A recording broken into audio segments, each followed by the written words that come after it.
top players, they have the ego, and Mo Salah's been, you know, one of the best players in the league for a long time, and I'd question his work ethic. Ange is, you know, could get sacked, and you know, he had 6 or 7 games. It's absolutely crazy. None of us could get our swords back, and Alex Ferguson was the only one who got it back. I didn't think I'd start this podcast up here. I didn't get my swords back. So we've done it, guys. We're here. We're all together, ready to watch Kae Kurd perform live. Are you nervous that we're going to watch it? You always get a little bit nervous before some gigs, but yeah, it'll be fun to see you guys in the crowd. Will you be able to see us? I'm nervous for him. I'm just nervous he's going to start throwing stuff at me. We're not in the front row, are we? No, you're not in the front row. I never have people I know around the front row where I can see them. Okay. It's just because I'd rather just have people that are strangers. Okay, fair enough. Before we go any further, as you can see, it's not just the three of us sitting here today. We've got a special guest with us today as well. John Gibbons joining us from the Anfield Wrap. I wish I could say it was to talk about happier times. Let's have some perspective here. Premier League champions, had a wonderful start to the season, but the last week's been a bit tougher. No, it has, yeah. It's, to be honest, we always thought, I think most Liverpool fans thought it might take a while into the season to get going, and then we were winning every week, and you do get carried away as a supporter. You're like, oh, maybe we're just going to blow the league away this year. Maybe it's going to be similar to last season where we just put this great points total. I think the last 3 games, the last week's been a bit of a reality check, and we've realised that maybe we are a little bit further away than what we were hoping. But like you say, still not in a bad position and a long way to go. I think there was worrying signs from the start. I know, obviously, Liverpool win the games, but they weren't winning them in a way, a manner they was last season. And I think there was signs there that something weren't quite right. And I think the last week has shown that. I think he's obviously, he clearly doesn't trust any of the right backs. He's playing, and the rotation and where it's coming in, and it maybe affected the balance of the midfield they had last season. So I think it's a big challenge now, because with the players, new players coming in, having to get that mentality of winning every week. I think it's a big challenge for Liverpool. I think they've got to really look at it and try and change it. It's a challenge for the manager, but you've got to think it's a challenge he wanted, hasn't it? Because he last year, you know, he didn't really get any of his own players, and it was pretty much Jurgen's team, and he did make some tactical changes to it, particularly with Gravenberch and how he used him, and he got a bit more out of Mo Salah, so you think, well, fair play to that. But now he's brought in a number 10, which I think he always played with in Holland, and what he wanted, the money they've spent on the forwards, you know, he'd be delighted by. So he's got this international break now, and I'm sure he'll be, you know, whether he goes back home to Holland, I don't know, but I'm sure he'll be spending a lot of time thinking, well, how do I make this work? Because I think it is fair to say it isn't quite, the balance isn't quite right of the team, you know, either going forward or at the back, really. There seems to be spaces where there wasn't last season, and also with the ball creatively, it's just sort of a little bit slower, and that can happen when you're still getting to know your teammates. It's not quite as fluid. You know, they're all having to think a little bit more, look up, well, where is my teammate? Whereas last year it was, you know, you could almost do it with their eyes closed. So it's a bit tough to watch at the moment. But listen, he's a great manager and a great footballer, so you've got to back them to get it right sooner rather than later. Do you think it's too much change too soon? It's a lot, I think. I think it is. It's more than what you'd like. It's funny because as fans, you always want transfers, don't you? You always want the shiny new thing. But the 2 league titles that we've won, they've done it without making any transfers at all. Last year it was Chiesa, and the year Klopp won it, I think they just brought in a sub-goalie. And so the continuity, there's a lot to be said for it. And but as fans, you know, and probably managers as well, you know, you always want to improve. But I think there is a little bit of a lesson there. It is a lot. I think there's a couple of players who've left. You know, someone like Luis Diaz, who was a really great player for Liverpool and would frustrate people sometimes with streaky scoring or whatever, but he was a battler for the team. He was an outlet, and you know, and I think a few players like that who've gone out, and maybe people are realising actually they were doing a lot for the side there who aren't there now. So, but you look, there's so much talent in the team as well that you just think, you know, you're just hoping it'll click sooner rather than later. Yeah, I think Trent's a big loss. I think. There was obviously a lot of debate whether he was the best defender or he couldn't defend, but I just think, you know, some of the passes he played through to Salah in particular, and his switches of play, I think that's a big loss for Liverpool. And also I think with the players coming in with Isak and Ep16 and where the money they've spent on them, what does Salah think now? Because I think players and top players, they have an ego. They have a bit of an ego, and Mo Salah's been one of the best players in the league for a long time, and I think the last week has shown something. When it's going well and you're scoring goals and you're winning games, I think it's great, and the team will put up with that. But I think over the last week, I think I'd question his work ethic. I think, and we know he doesn't always get back and defend as much, but I think last night, the Chelsea game, I thought, his fullback is getting torn apart and he's watching. He's not getting back. He's not helping her. I think players like Van Dijk and obviously Alisson weren't playing yesterday, but them leaders in that dressing room, they should be telling him, you need to help out. And for me, that was a worry. And I think he's looked a little bit lost over the last week, in my opinion.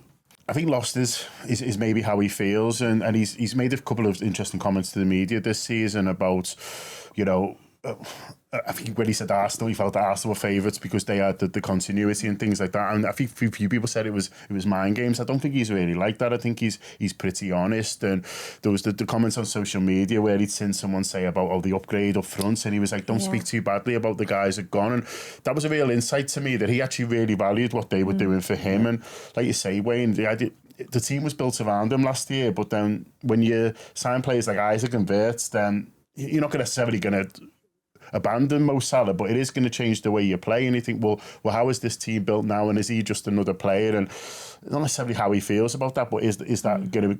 Are you going to get the same levels of output from him? He loved playing with Trent, those early balls that Trent would hit him with, and over the top and find him in space. Those incredible long passes. He's lost that now up front. Darwin Núñez divided opinion, but Mo Salah loved him because he'd do a lot of his work. He'd do a lot of his chasing up there. I don't think Salah's been doing as much defensive work for a couple of years now, but they were helping him. And Szoboszlai. Certainly over the last 6 months, the people I know, Liverpool fans in Liverpool, was on his back, but that's what I was saying before, because he's scoring goals and winning, you get away with it. But I think the best managers see that and they adjust. I'm not saying they leave him out of the team. We had it with Ronaldo at Man United, where similarly he wouldn't track back as much, and so Fergie moves him inside.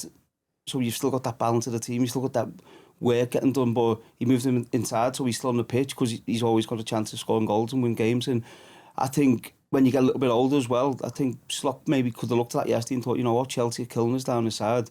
Move him inside a little bit, even if you put Wirtz out there and still have, that work ethic behind you, but then have that brilliance of Salah to go and try and score goals. So I think that's just, if I was a Liverpool fan, it'd be a little bit of concern to me. Also, I think it's something you've talked about, the turnover of players. Let's not forget this is a group that lost one of their teammates in the most tragic circumstances over the summer. Do you think that could be kind of having a bearing in terms of the feeling around the group? It must be a little bit. It's really hard, isn't it, to know exactly, and probably only ever really with time, you will know.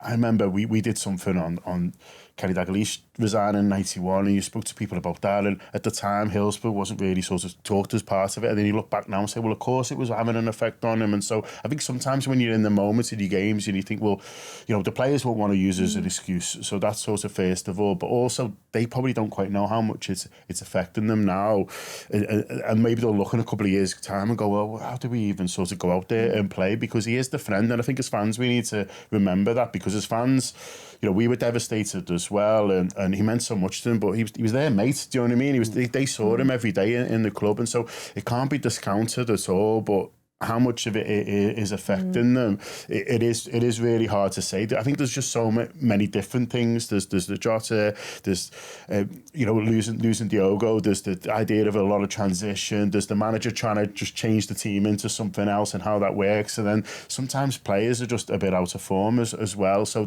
it's just a lot of combination of things I think happening at the moment that are all leading to it not looking quite right. I think when you bring so many new players in, and the amount of times you hear people talking about the mentality of a player, I think it's really important. Liverpool obviously is a massive club, and you're expected to win every game.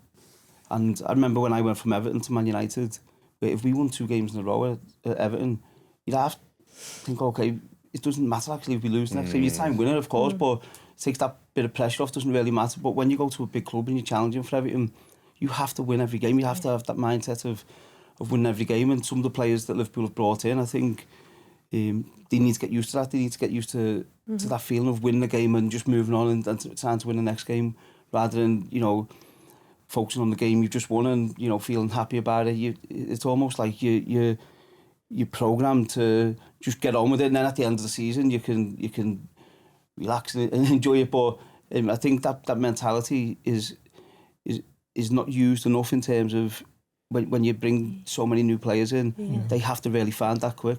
I still think we haven't seen some of the best of some of the players at the moment either, like Wirtz and Isaac. I feel like they've still got a lot more to give than what we've seen so far. I don't know what you think. We are only a few games in exactly, as well. yeah. So there's a bit of perspective. Yeah, I think for the players coming in, they probably could have done with a few of the existing players being in better form. So you look at someone like McAllister, who was one of our players of the year last season. He's really struggled. I don't know if it's an injury or what, but he's not playing the best. Canarte's been really up and down. I don't know if that's the contract situation or not, but he's not playing well. You know, right back, there's a few issues, like sort of Wayne said. And so I think if you're someone like Florian Wirtz, you think, I wouldn't have minded coming into the team last year that was really pairing, then I'm just adding. Isak obviously had the long time where he was just training on his own, or I don't know what he was doing, but you know, he hasn't sort of looked quite fit. And so you've had this issue really where some of the lads who were coming in, it's taken them a while to get up to speed, but then the ones who were there can't really sort of carry them through it. But like I said, I think there is so much talent. Like, I'm not worried, I'm not concerned, but I'm not going to sit here and pretend as well that we've just been really unlucky with 2 late goals, because it's not really been like There's that. a difference for Isak, for instance. How he played for Newcastle, he attacked the space a lot and ran in behind a lot, and a little bit more on transition with Newcastle. But you come to Liverpool, you go into the champions and teams are sitting back, so it's a different skill set. It's more with your back to goal, and you know that space isn't there behind, so you have to think a bit more to try and find the space. And I think Ep16 has been brilliant at that, and he's more of a number 10 really, and that's helped him because he's getting in these little pockets. But with Isak, it's a different way of playing to what he was at Newcastle, so be interesting to see how he adapts to that. It's all right though, because their next game's pretty easy, isn't it? Okay? I'm not looking forward to it, honestly. We'll The see. avoidance of doubt is Manchester United, and that was a joke. No, but that fixture for Man United in recent years has been sort of a graveyard for managers. It's usually after the Liverpool match that everybody sort of knows whether it's a sinking ship or not. So hopefully we get a decent result out of it. But I think it's a good time to play Liverpool. I'd rather have them now once than when they've got everybody else up to speed. The ball's in your court now. I think it's left for you to pick up on that. I think it's a perfect game for us, to be honest with you, coming out of... Not necessarily about speaking Man United down, but I just mean, you know, coming out of a really challenging week, a really disappointing week, you know, 3 losses, then you've got the international break. I'd rather come back to a really big game, a really fiery game, a game where, you know, they're going to be up for it. They know exactly what's needed, the crowd's going to be there. I'd rather come back to that than maybe a game at, you know, home or in a tougher away game or something like that. I take the points, but I think it's a good one for Liverpool to come back to, because if you've beaten Man United 2-3-0, I don't care what Man United it is, if you beat Man United 2 or 3-0, everyone's up, everyone's positive again, and so I think it's a really good game for us to come back to. The break has come at a good time for Liverpool. I think it's a good time to, you know, get away from each other. Sometimes when you're not in the best of form, being around each other every day, sometimes that's not good as well. So just to get away from each other, the players will go off to the different countries, and for Man United, obviously a bad time on the back of a win. So I think it was a good time to reflect for Arne Slot, for the players. You know, players go away and they take the mind off Liverpool for the next 10 days and focus on the country. So I think it's a good time for Liverpool to go away, reflect, and then for the manager as well to look at, because he has made tactical changes. He's, you know, had 3 in midfield, 2 in midfield, full-backs. You know, I think it's a good time for him to really just have a little sit back on it and have a look, and then for them to try and regroup. John, thank you for joining us. I'm sorry it wasn't to talk happier things. No, it's been a real pleasure. I feel bad at all the things he used to sing about Wayne now. Do you want to say anything? You probably can't say anything on here. Absolutely not. We'll let you go so you don't have to sit here and listen to our next topic, because it's quite rare, but we're going to talk about a Manchester United win. Probably don't want to talk about that. No, enjoy while it lasts. Well, this is quite rare, isn't it, that we're coming on? In fact, it's not rare. We seem to do it every other week because Manchester United don't ever win 2 games in a row, it feels like. So we did it 2 weeks ago. Was it 2 weeks ago you won? Yeah, I think so, yeah. Then you lost last week. Yeah. Then you won this week. Yes. So we can talk about something positive. Just, by the way, as Manchester City are kicking off against Brentford. So if anything big happens in that, then... Sorry. Yeah, there we go. Yeah, basically. Manchester United, are you feeling buoyed? Or are you just... It's nice to have a keeper that knows what he's doing, even if he nearly got sent off. But yeah, it was... I mean, I think it was a bit premature with the fans singing, "Are you Schmeichel in disguise?" But I think it's been so long that we've had a keeper that just does the basics right, that everyone was just happy that, you know, he was making saves and stuff. So it was positives, but I'm not getting carried away yet. And I feel like it was a brilliant goal from Mason Mount. A little bit, he played really well. He did, yeah. But yeah, like let's put a couple more wins together. I'm not going to hammer you too much because I remember last time Wayne was like, "Hey, just enjoy it, enjoy it." Yeah, no, I think the keeper done well. He obviously had the misjudgment where he's come out the box, and that could end up in a different way. But I thought in the main he simplified things, which for a keeper is not a bad thing. He didn't take too many touches on the ball. He got the ball forward quick. And it was effective. Sesko has been good at winning headers in the air and Mbeumo running in behind him. So I actually thought Manchester United got the tactics right yesterday. I think Amorim slightly changed his tactics and went with two forwards up top, and it worked certainly for the first 30 minutes. Sunderland had to change it early on in the first half, and then from there they seen the game out well. Sunderland didn't really cause that many problems. So yeah, it was the result was the most important thing. What did you think of Sesko? I think he's a handful. I think he uses his body well. He challenges for balls, and it makes it easier for Mbeumo and Cunha when he's on or Mount to make runs in behind him. So I think that's clearly something they've worked on. But yeah, and obviously getting another goal I think will help him. So I think for all the players, the win was massive. For the manager, the win was massive and much needed. And I think the players, or Ruben Amorim at least, has been taking heed of what you've said. They're listening to your comments. He referred to them, not you specifically, on Friday in his press conference, and said that, yes, they're all aware of the criticism.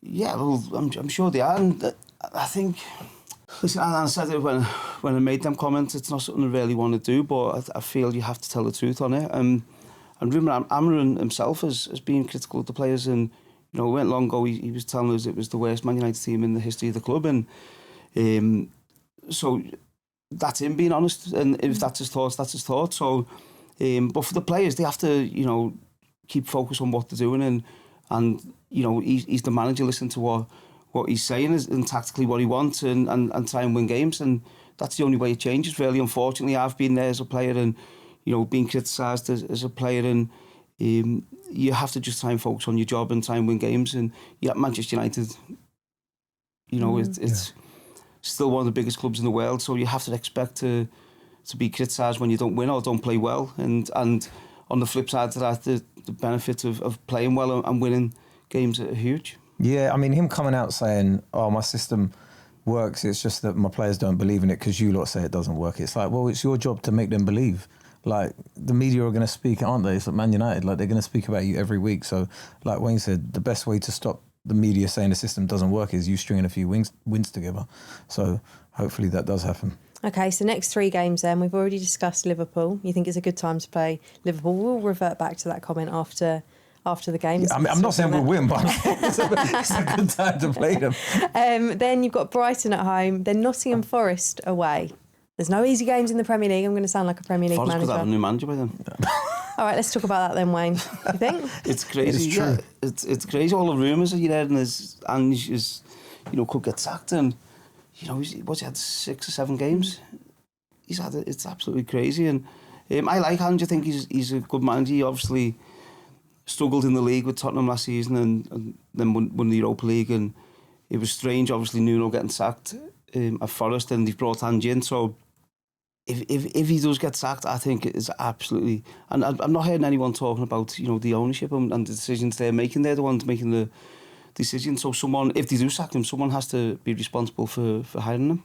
Yeah, it always felt like quite a strange time. Everything about it felt a little bit strange, and that's nothing against Ange Postecoglu. He won a trophy with Spurs. Yeah. He's done some brilliant things in football in recent years, but it all just felt a bit strange and still does now. Yeah, I mean, I feel sorry more for the Forest fans because none of them wanted Nuno to go. It's sort of Marinakis's own decisions that has brought this negativity and this run of results. It feels unnecessary negativity, doesn't it? They should be celebrating.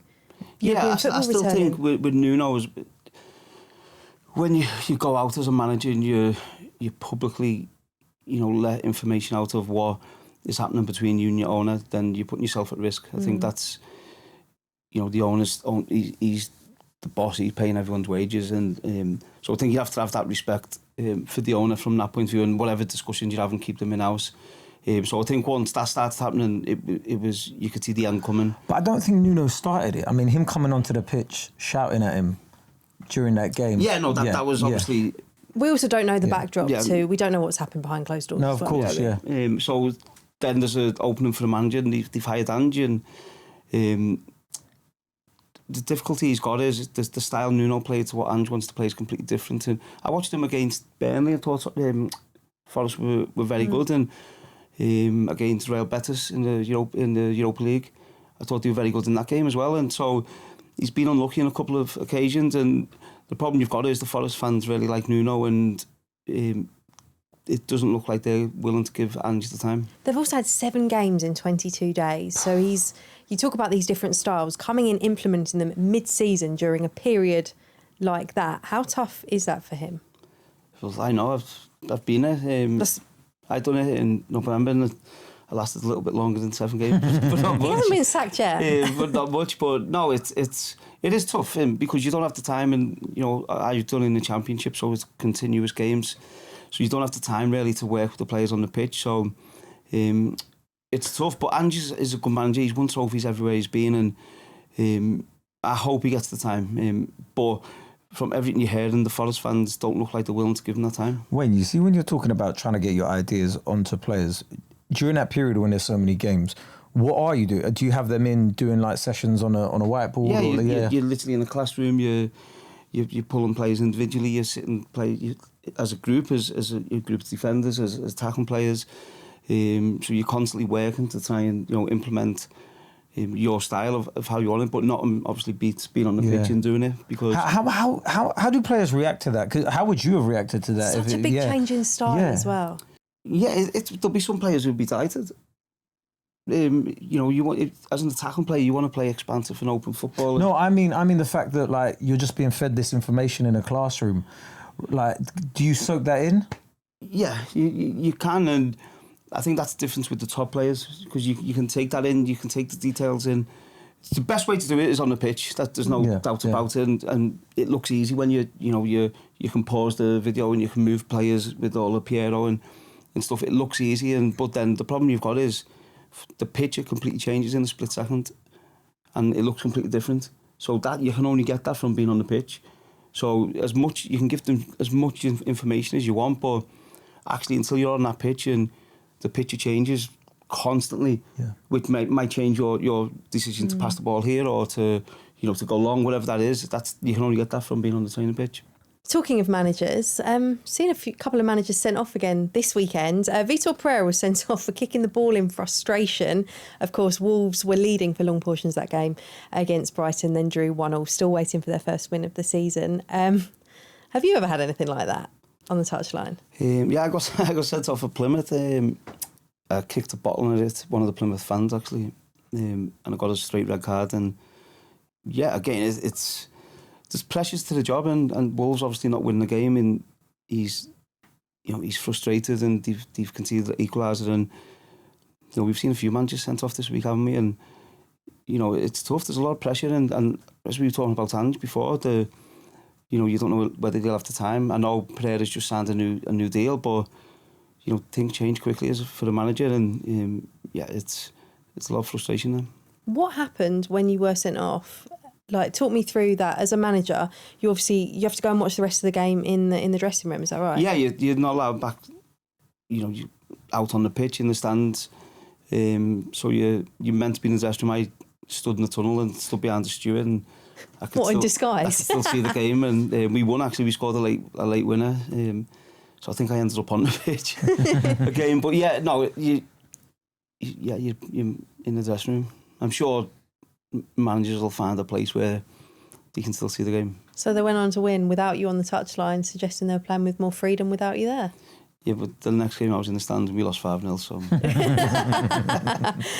Fair enough. It's always quite interesting when you see managers sent off, because I wonder how much of a bearing that actually has on the team. Yeah, but some of the sending offs are really weird. Like Maresca's one for celebrating. I was just like, the game's gone, man. Like, let the guy celebrate. It's just a last-minute winner. He's come under a bit of scrutiny. Like, you never know what it's like at Chelsea. You could lose your job for anything at Chelsea. But yeah, I thought I love seeing managers get that emotional. Some of them moments of managers celebrating after games are very iconic, aren't they? You think My favourite is Klopp when his glasses fell off. Yeah, and then you think of Mourinho at Old Trafford for Porto, and Mourinho again for Inter Milan at Barcelona, and it shows the passion of it, and to get sent off for celebrating, it's a bit like Ekitike the week before, and I suppose they both know they're running the risk, and that's the rule, so they probably know they're going to get sent off, but sometimes you can't control that emotion. But even the ones where you like hit a ball into the crowd, it's not like you're affecting the game.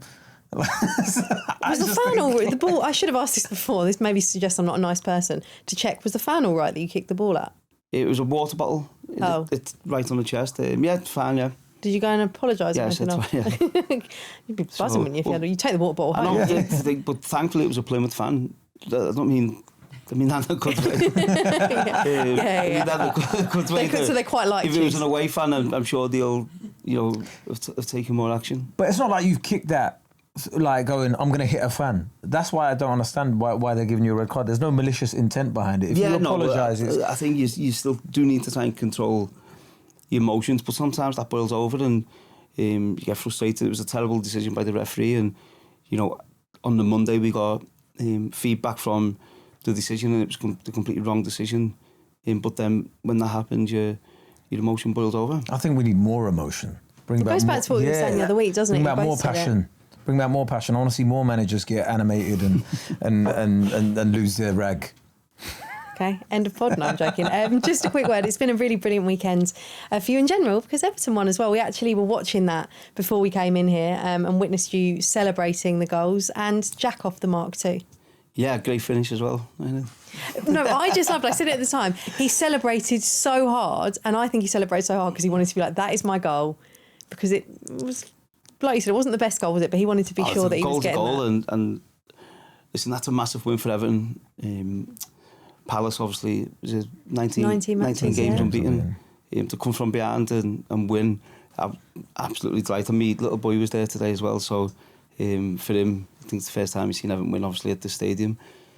So I'm looking forward to speaking to him and get the feedback from him. I can't keep up with which family member supports who in your family. Is that your youngest son? My youngest, yeah. Okay. So yeah, he was there. So I haven't spoken to him yet. So it's a rare weekend where he can taunt the Liverpool support inside because Everton won, Liverpool didn't. Well, Everton won't be too far behind Liverpool now, will they? You two are obsessed with the table, you two. It's early on, but But to go into the international break as well, on the back of a win, it's huge, and I'm sure Jack will have a few days off now to enjoy it on the back of getting his first goal for Everton and the 3 points. At what point do we start looking at the table and taking it seriously? I think Christmas.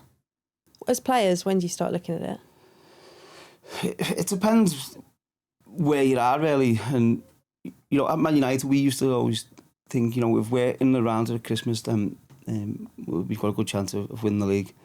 And then we used to do mini pre-season in January, which seemed crazy at the time. So you do it, and what do you mean by that? What? So we do like a 2-week pre-season, and we'd go into games absolutely knackered because of the work we were doing. But Alex Ferguson would turn around and say, "This will help us come the last few weeks of the season," and normally it did. Fergie used to do like mad stuff like that. I remember once there was like a friendly mid-season because he'd promised somebody at Aberdeen or something like that. Like it was crazy. We played a testimonial game in Saudi years ago, and as players we were like, We didn't know who he was, and it was like a Saudi legend. And we're out there playing the This testimonial. this United bunch, particularly at the time, were like, whatever Sir Alex did, they didn't question it, they just did it. They just went and followed. They give us all these big, massive swords as a gift.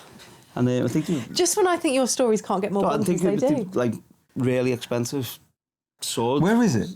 Have you still got it? We couldn't get it on the plane. So I wonder where they are now. It was the biggest waste of time ever. Oh my God. Is there a photo of you with them? You've got a photo of everything. I'm not sure. Did you put on the outfits and stuff as well? Yeah. Oh, well, There's I got to need be to a see photo these of photos, them. man. Wayne's got a photo of everything. We've had Colleen in a shopping trolley. We've got to have a photo of that. And then I've got the one on my phone there of me and Rio, actually. With that. Oh, wow. I would have I've never thought heard your voice go that high. I've seen Wayne Rooney. None of us could get our swords back. Alex Ferguson was the only one who got it back. I didn't think I'd start this podcast on here. I didn't get my swords back. How were they presented to you? Was there like a big presentation? They just give you the sword. What, so they just went, We went Rooney, to King's Palace sword. and in the desert, and then they literally got this sheep A sheep, as in bear. and sliced it open. You peel the wool back and then literally put your fork in to eat it. Oh, to eat it? Yeah. Oh, wow. There you go. It was nice. Brilliant. There you go. I don't know where to go from here. Well, I mean, It was listen, obviously cooked. yeah, it was cooked, But but they put it like they dressed it back up again. I hope you can cut pauses out on this podcast because this is... It was nice, actually. It was. I'm good, I'm glad you enjoyed it. Remember, you can listen on BBC Sounds, watch us on BBC iPlayer, and on YouTube. This is the Wayne Rooney Show. How did we even get onto this point? I reckon we should try and get that sword shipped from Saudi back for you. Yeah, it'd be nice. Yeah. Be quite an addition to all It the was worth a lot of memorabilia. money. Wayne wants to sell it. Okay, I think that's where we'll leave it. And there was plenty of other stuff to talk about, but let's talk about sheeps and swords instead. If you enjoyed this episode, we are always on, where are we? BBC Sounds, and BBC iPlayer, and on YouTube. What year was that, roughly? No idea. That's probably well before it was even popular to go Saudi. So that's mental. Yeah. But Sir Alex used to do mad there was a couple of times. We've been in pre-season for 3 weeks and we're flying home. We're all buzzing, knackered, and then plane started to land. And we're like, we're not home, yeah. Where are we? Oh, he's taking you somewhere else. We landed in Nigeria to play a friendly against Portsmouth. Portsmouth as well. Could have just played it in England. Oh, we were fuming, mate. It's funny that they didn't even tell you. Like, you're on the plane and it's just like, what are we doing in Lagos International?